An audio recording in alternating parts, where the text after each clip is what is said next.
Swastiastu. Halo anak-anak, bertemu kembali dengan Bu Guru. Tema 5 ekosistem di subtema 2. Kali ini Bu Guru akan membahas muatan bahasa Indonesia tentang mengembangkan ide pokok menjadi kalimat utama. Masih ingat kan kalimat utama itu apa? Ya, kalimat utama adalah kalimat yang mengandung ide pokok. Bagaimana cara mengembangkan ide pokok? Yang pertama, kalian harus membaca teks fiksi atau non-fiksi dengan seksama. Kemudian yang kedua, menentukan ide pokok dari teks non-fiksi tersebut. Yang ketiga, membuat kalimat baru yang berisi ide pokok tersebut dengan menggunakan bahasa sendiri. Yang keempat, menggunakan diksi dan ejaan yang tepat saat mengembangkan ide pokok menjadi kalimat utama. Membuat ringkasan berdasarkan ide pokok dan informasi penting. Hal-hal yang harus diperhatikan saat membuat ringkasan teks non-fiksi itu adalah yang pertama, kalian harus membaca teks non-fiksi tersebut dengan seksama. Kemudian yang kedua, kalian menentukan ide pokok dari teks non-fiksi tersebut. Yang ketiga, menyusun ide pokok tersebut ke dalam beberapa kalimat. Dan yang keempat, memperhatikan pemilihan kata atau ejaannya. Menulis teks non-fiksi berdasarkan informasi yang ada pada artikel. Kalian tahu artikel itu apa? Ya, artikel merupakan sebuah karya tulis atau tulisan yang berisi informasi berdasarkan fakta. Jadi ini artikel ini merupakan salah satu contoh teks non-fiksi. Nah, kalian bisa mencari informasi penting yang terdapat pada artikel lalu kembangkan menjadi pikiran utama. Ingat kembali langkah menulis teks non-fiksi dengan mengembangkan ide pokok yang telah Bu Guru jelaskan sebelumnya. Selanjutnya, muatan IPA anak-anak. Kali ini kita akan mempelajari tentang rantai makanan. Apa sih itu rantai makanan? Ya, rantai makanan adalah rangkaian peristiwa makan dan dimakan antar makhluk hidup untuk kelangsungan hidupnya. Jadi dalam rantai makanan ini ada 3 peran makhluk hidup, yaitu pertama, produsen, ya. Makhluk hidup yang dapat membuat makanannya sendiri disebut sebagai produsen. Contohnya yaitu tumbuhan hijau dan ganggang. Mengapa tumbuhan hijau disebut sebagai produsen? Karena tumbuhan hijau itu bisa membuat makanannya sendiri, ya, dengan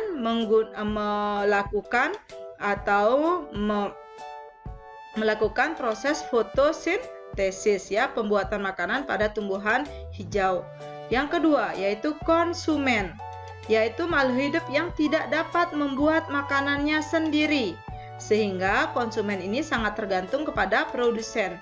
Contohnya yaitu hewan, ya. Kemudian yang ketiga ada kelompok pengurai. Pengurai ini merupakan makhluk hidup yang menguraikan makhluk hidup yang telah mati. Contohnya seperti cacing, bakteri, dan jamur. Kalian perhatikan gambar rantai makanan berikut ini. Yang pertama yaitu padi. Padi ini dikatakan sebagai produsen. Kemudian padi ini akan dimakan oleh ulat, ya. Ulat ini termasuk konsumen anak-anak, ya.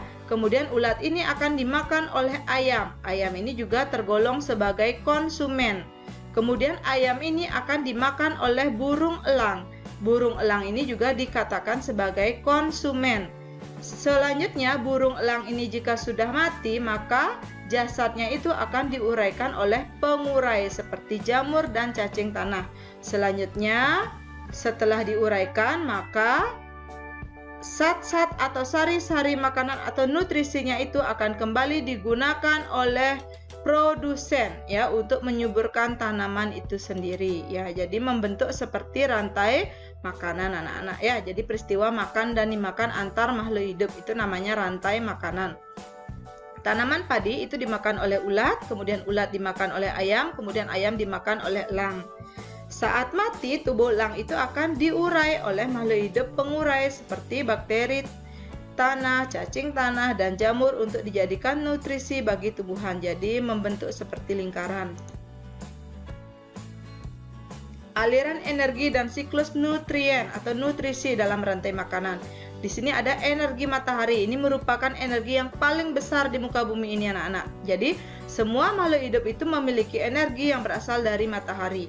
Energi matahari ini digunakan oleh produsen atau tumbuhan hijau itu untuk membuat makanannya sendiri.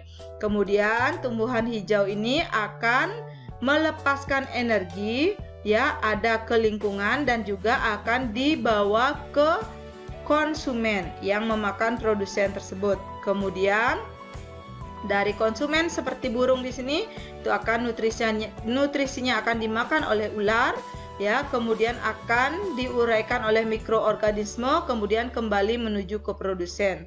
Begitu juga aliran energi anak-anak yang ditunjukkan oleh tanda panah berwarna agak putih, ya. Nah, ini energi yang ada dari produsen itu akan dilepaskan ke lingkungan.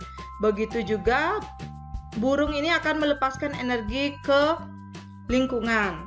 Kemudian ular juga melepaskan energi ke lingkungan dan seterusnya, sehingga semakin ke atas aliran energi itu dari matahari awalnya itu akan semakin berkurang karena selain diserap oleh tubuhnya, energi itu juga dilepaskan ke lingkungan sehingga aliran energi semakin ke atas semakin mengecil. Hubungan makhluk hidup dalam ekosistem. Jadi, dalam ekosistem, semua makhluk hidup saling berhubungan. Ini dikenal dengan istilah simbiosis. Jadi, simbiosis itu adalah hubungan timbal balik antara dua makhluk hidup dalam ekosistem yang sama. Simbiosis itu dapat dibedakan menjadi 3 anak-anak. Yang pertama yaitu simbiosis mutualisme, yaitu hubungan atau interaksi antara dua makhluk hidup yang saling menguntungkan. Contohnya di sini adalah bunga dengan lebah, anak-anak. Mengapa saling menguntungkan? Karena bunga ini akan dibantu penyerbukannya oleh lebah.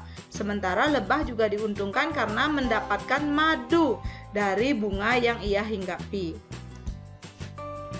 Selanjutnya adalah simbiosis komensalisme, anak-anak.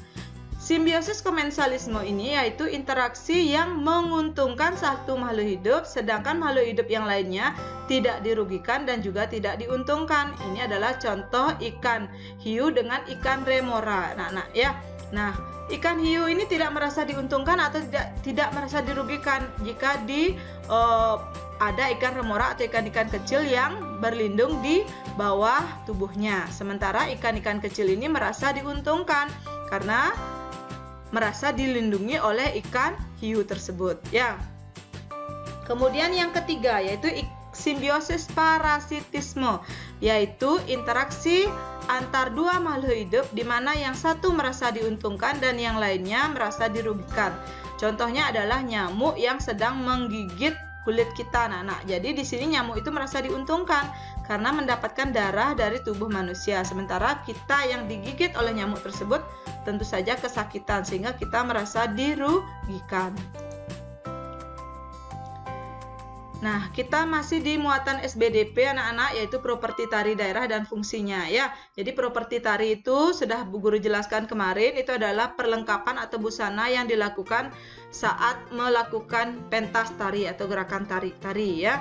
Di properti tari ini berfungsi untuk memberikan keindahan pada tarian, media untuk menyampaikan makna dalam tarian, ya. Itu fungsi dari properti tari. Contoh properti tari ini ada banyak, anak-anak. Ada kipas, selendang, topeng, dan piring, tergantung dari tema tarian tersebut. Properti tari daerah dan fungsinya. Properti tari juga dapat menunjukkan ciri khas tarian atau tema tarian.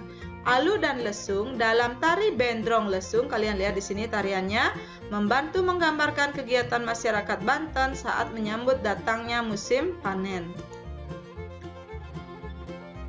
Properti tari dan pola lantai dalam tari bertema, anak-anak. Kalian lihat di sini ada tari kancet lasan dari Kalimantan yang menirukan gerakan burung enggang atau rangkong.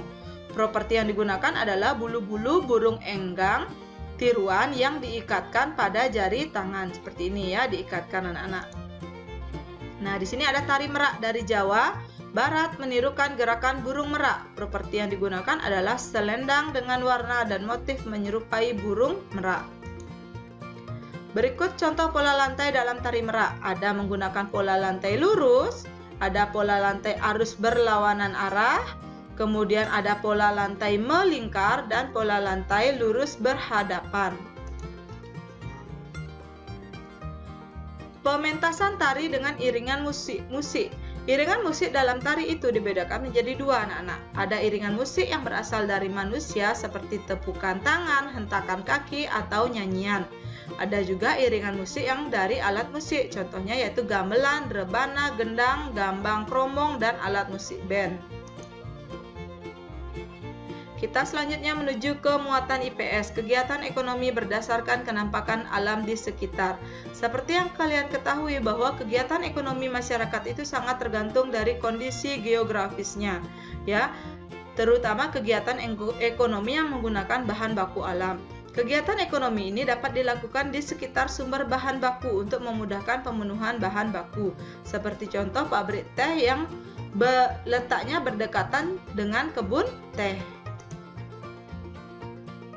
Kenampakan alam dan kenampakan buatan. Jadi ada dua kenampakan alam, anak-anak. Ada kenampakan alam alami dan kenampakan buatan. Kalau kenampakan alam alami itu adalah kenampakan alam yang memang sudah ada di alam, ya, itu diciptakan oleh Tuhan, seperti sungai, gunung, kemudian laut, itu contoh kenampakan alam alami. Sedangkan kenampakan alam buatan seperti yang kalian lihat di gambar. Ada pelabuhan yang dimanfaatkan sebagai tempat pemberhentian kapal laut, ini sengaja dibuat oleh manusia untuk kepentingan manusia itu sendiri. Ada perkebunan yang dimanfaatkan untuk menghasilkan bahan pangan. Selanjutnya kita menuju ke muatan PPKN, anak-anak, ya. Jadi dalam hal ini Bu Guru kembali menjelaskan bahwa negara kita seperti kalian ketahui adalah merupakan negara yang selalu dijajah oleh bangsa asing. Banyak sekali bangsa asing yang menjajah negara kita. Perjuangan melawan penjajah di negara kita sudah berlangsung sejak zaman dahulu. Akan tetapi selalu mengalami kegagalan karena belum adanya rasa persatuan dan kesatuan. Selanjutnya, rasa nasionalisme itu mulai muncul sejak berdirinya organisasi Budi Utomo tanggal 20 Mei tahun 1908 yang didirikan oleh Dr. Sutomo atas ide dari Dr. Wahidin Sudirohusodo. Kemudian, semangatnya semakin diperkuat oleh adanya Ikrar Sumpah Pemuda yang dibacakan pada Kongres Pemuda kedua pada tanggal 28 Oktober 1928. Kemudian, akhirnya dengan perjuangan yang panjang, bangsa Indonesia bisa memproklamasikan kemerdekaan Republik Indonesia. Nah, proklamasi kemerdekaan Indonesia ini dibacakan pada hari Jumat tanggal 17 Agustus 1945 pukul 10 WIB. Naskah proklamasi ini dibacakan di Jalan Pegangsaan Timur nomor 56 Jakarta. Ini suasana saat membacakan naskah proklamasi, ya. Nah, proklamasinya ketikannya seperti ini, anak-anak. Kalian bisa baca sendiri ya naskah proklamasinya. Silahkan kalian di buku pena juga ada, bisa kalian lihat di sana ya. Nah, yang menyusun naskah proklamasi ini ada 3 orang, anak-anak. Ini disebut dengan golongan tua. Yang pertama yaitu Insinyur Soekarno. Yang kedua adalah DRS Muhammad Hatta. Yang ketiga adalah Ahmad Subarjo. Para pemuda dan masyarakat Indonesia itu mempersiapkan kemerdekaan dengan semangat persatuan dan kesatuan. Nilai persatuan dan kesatuan yang bisa kita lihat adalah kerjasama dalam mempersiapkan kemerdekaan Republik Indonesia. Ada yang menjahit bendera, ada yang mempersiapkan bambu untuk tiang bendera, menjaga keamanan, dan menyebarkan naskah proklamasi ke seluruh wilayah Indonesia. Tokoh-tokoh yang terlibat dalam pembacaan naskah proklamasi yang pertama ada Insinyur Soekarno yang menulis dan membacakan naskah proklamasi. Yang kedua ada Muhammad Hatta yang menyumbangkan ide secara lisan. Begitu juga Ahmad Subarjo yang tadi Bu Guru sebutkan. Ada Sayuti Melik yang mengetik naskah proklamasi. Ada Laksmana Tadashi Maeda yaitu petinggi tentara Jepang yang rumahnya diizinkan sebagai tempat untuk merumuskan naskah proklamasi. Ada Ibu Fatmawati yang merupakan istri dari Presiden Soekarno yang menjahit bendera merah putih atau bendera pusaka pertama kali. Yang ketujuh yaitu Suhud dan Latif Hendra Ningrat yaitu pengibar bendera pusaka saat dibacakan naskah proklamasi. Selanjutnya Insinyur Soekarno dan DRS Muhammad Hatta ini dikenal sebagai Bapak Proklamator Indonesia. Persatuan dan kesatuan tidak hanya diwujudkan dalam naskah proklamasi, juga bisa diwujudkan dalam mengelola sumber daya alam. Salah satu wujud persatuan dan kesatuan dalam mengelola sumber daya alam adalah kerjasama. Pulau-pulau yang ada di Indonesia yang memiliki perbedaan sumber daya alam dapat bekerja sama untuk memenuhi sumber daya alam yang dibutuhkan. Semangat kekeluargaan dan gotong royong. Gotong royong itu dapat menumbuhkan semangat kekeluargaan. Semangat kekeluargaan adalah sikap memperlakukan orang lain seperti halnya keluarga kita sendiri. Manfaat dari semangat kekeluargaan itu yang pertama adalah meningkatkan persatuan dan kesatuan, mencegah perpecahan, serta menciptakan hubungan yang harmonis antar sesama. Nah, demikian anak-anak penjelasan Bu Guru tentang tema 5 di subtema 2. Mudah-mudahan bisa kalian pahami dengan baik. Akhir kata Bu Guru tutup dengan Paramo Santi. Om Santi Santi Santi Om.